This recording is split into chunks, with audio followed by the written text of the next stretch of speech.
Poster Pawan Kalyan గారి 'Harihara Veeramallu' movie ఎలా ఉందంటే, hello all welcome to cinema bundle. Here is non spoiler review of the film 'Harihara Veeramallu'. Main leads లో పవన్ కళ్యాణ్ గారు, నిధి అగర్వాల్ గారు అండ్ బాబీ డియోల్ గారు యాక్ట్ చేశారు. And written and directed by Krish Jagarlamudi and Jyothi Krishna and produced by AM Ratnam గారు. First things first, movie చూసాక నా opinion చెప్పాలంటే movie పెద్దగా నచ్చలేదు. ఫస్ట్ హాఫ్ చాలా ఇంట్రెస్టింగ్ అండ్ ఎంగేజింగ్ గా బాగుంది. బట్ సెకండ్ హాఫ్ మాత్రం చాలా ల్యాక్ చేశారు అండ్ చాలా అన్నెసరీ సీన్స్ ని కూడా యాడ్ చేశారు. ఇన్ఫాక్ట్ నా క్లైమాక్స్ కన్నా ప్రీ క్లైమాక్స్ ఫైట్ సీన్ చాలా బాగా నచ్చింది. కమింగ్ టు ద క్లైమాక్స్, చాలా disappoint. In fact second half starting నుంచే ఆ గ్రాఫిక్స్ వర్క్ చాలా వరస్ట్ గా అనిపించింది. సెకండ్ హాఫ్ ని కొంచెం బెటర్ గా తీసినా కూడా మూవీ అవుట్పుట్ బాగుండేది. నాకు తెలిసి ఫస్ట్ హాఫ్ మొత్తం క్రిష్ గారు తీసినట్లు అనిపించింది అండ్ సెకండ్ హాఫ్ మొత్తం జ్యోతి కృష్ణ గారు తీసినట్లు అనిపించింది.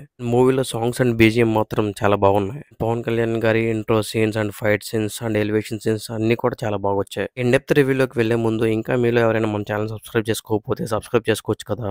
మూవీ ప్లాట్ విషయానికి వస్తే ఇది కంప్లీట్ గా ఫిక్షనల్ స్టోరీ ఏంటంటే, మొఘల్ సామ్రాజ్యానికి రాజైన ఔరంగజేబ్ కొంతమంది హిందూ పండితులను బంధిస్తాడు. సో ఇంతకీ ఆ హిందూ పండితులు ఎవరు, అసలు వాళ్ళకి హరిహర వీరమ్మలకు సంబంధం ఏంటి, హరిహర వీరమ్మల్లో వాళ్ళని ఔరంగజేబ్ నుండి కాపాడడం లేదా అనేది స్టోరీ. ఆ కాపాడడం లేదా అనేది మనకి సెకండ్ పార్ట్ లో తెలుస్తుంది. పర్ఫార్మెన్సెస్ విషయానికి వస్తే పవన్ కళ్యాణ్, నిధి అగర్వాల్ అండ్ బాబీ డియోల్ గారి యాక్టింగ్ అయితే చాలా బాగున్నాయి. As a said earlier, Pawan Kalyan గారి elevation scenes and fight scenes చాలా బాగున్నాయి. నిధి అగర్వాల్ గారు కూడా ఆమె ప్రీవియస్ మూవీస్ కన్నా ఈ మూవీలో చాలా అందంగా ఉన్నారు. అండ్ విలన్ గా బాబీ డియోల్ గారు బాగా యాక్ట్ చేశారు అండ్ స్క్రీన్ ప్రెజెన్స్ కూడా చాలా బాగుంది. రిమైనింగ్ యాక్టర్స్ యాక్టింగ్ కూడా పర్లేదు. Coming to the technicalities of this film, ఈ మూవీకి మ్యూజిక్ డైరెక్టర్ గా వర్క్ చేసింది ఎంఎంకే రావణ్ గారు. సాంగ్స్ అండ్ బీజిఎం అయితే చాలా బాగున్నాయి. ఈ మూవీకి రైటర్ వచ్చేసి సాయి మాధవ్ బుర్రా గారు. Story was okayish, but 2 parts కాకుండా సింగిల్ పార్ట్ లను కంప్లీట్ చేస్తుంటే బాగుండేది అనిపించింది. And final director of this film Krish Jagarlamudi and Jyothi Krishna. As I mentioned earlier, first half direction was good and second half direction was not even average. At least second half average గా తీసిన movie output చాలా బాగుండేది. So